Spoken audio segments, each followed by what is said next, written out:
This morning I got up and started writing. Don't typically do that, I must confess. But I did this morning, and I want to read the first part of what it is that I wrote. The news lately has felt like a triple threat. The new rise in COVID cases and the likely need for booster shots, the earthquake in Haiti, and the immense suffering of the people of Afghanistan. This is not to mention the other sources of bad news that pepper the airways or how each of us is personally doing. Worse, partisan efforts to blame, quote unquote, the other side for these and a myriad of other tragedies only complicate our ability to process what's going on. We know that blaming rarely helps us to get to better solutions. Many are well past the stage of always feeling, quote unquote, resilient, a word I often hear in the news to describe American character. And any sense of, quote unquote, normal by this time can feel like a sad and distant memory. It seems to me that many of us are feeling far more overwhelmed than we are resilient.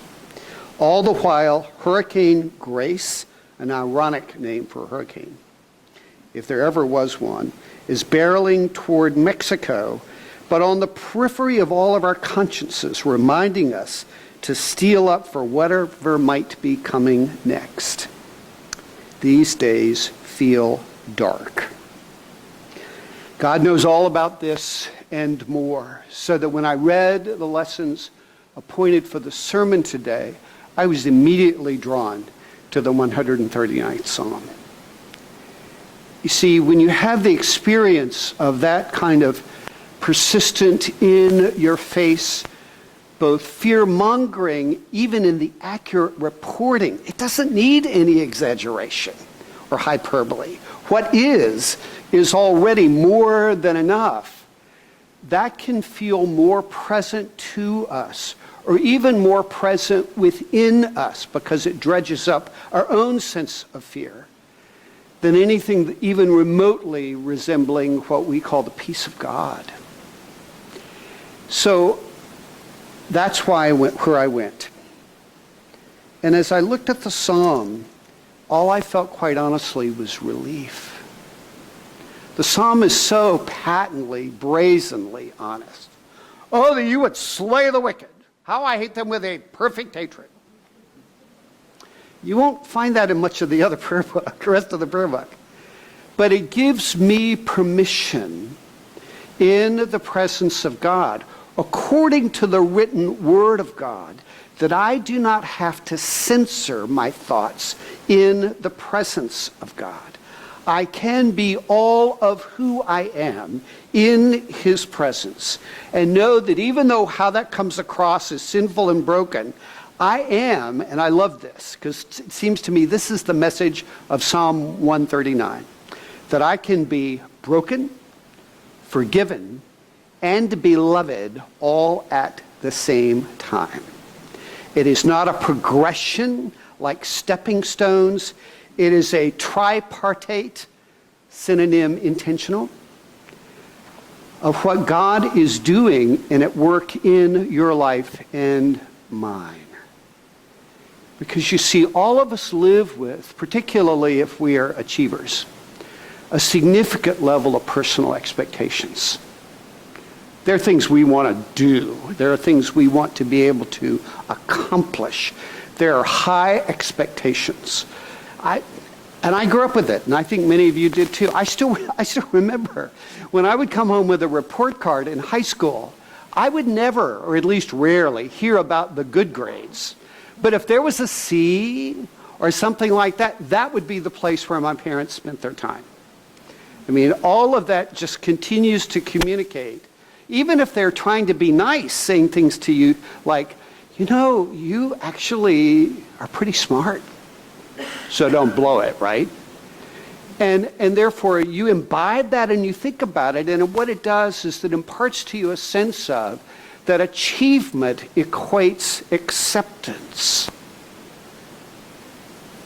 And that's not what Psalm 139 says.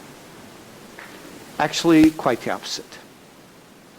that the intimate, pressing behind and upon me presence of God is there just because we belong to him.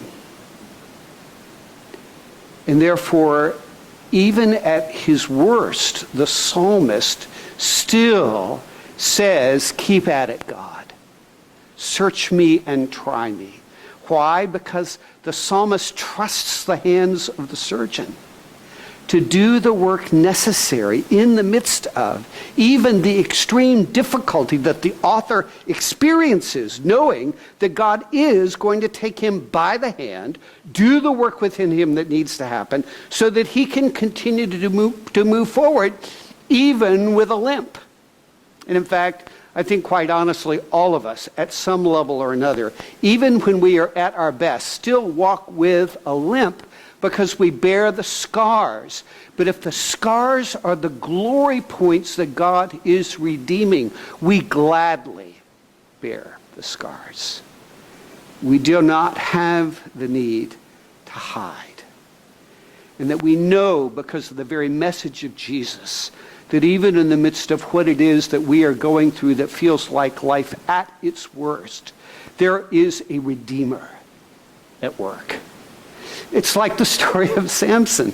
Remember, the introduction says, well, they blew it, so God gave them over into the hand of the Philistines. That's the opening line. And then it tells the story about this little Danite couple in the middle of nowhere, where God appears to the barren wife and says, you're going to have somebody who is going to come and redeem Israel.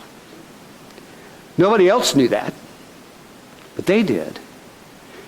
Almost identical, in fact, to the story of Jesus, with Israel under the oppression of Rome, God appearing to this little 14 to 15-year-old maiden and saying, you will bear the one who will redeem Israel. That principle of a Redeemer at work, even in the midst of the unseen that we do not know, is a part of the thread that flows through the entire Bible. You can loftily call it the sovereign God at work, pulling all things together for his own purposes. But actually, although I believe that with all my heart, I love the idea that God is at work in the unseen in ways that will become visible and have an impact on the rest of us, and that I can be confident of the fact that God is at work, even if I don't see it. Even if I don't feel it, even if the circumstances in front of me scream just the opposite. That's the message of Psalm 139. So it is on that I exhale.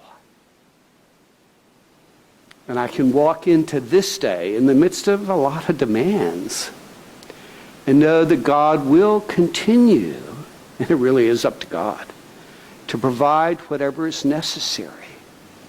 That he who is in fact the one who presented his son as a sacrifice for sin, to quote the collect, will also give me whatever I need, however imperfectly it might feel, to live in the midst of these circumstances in a way that is acceptable, godly, in the sight of God. A supernatural work that allows me to live in a way that is not based merely on the fear of what I hear coming from CNN or any other news outlet, but instead knowing that in the midst of this, God has a purpose.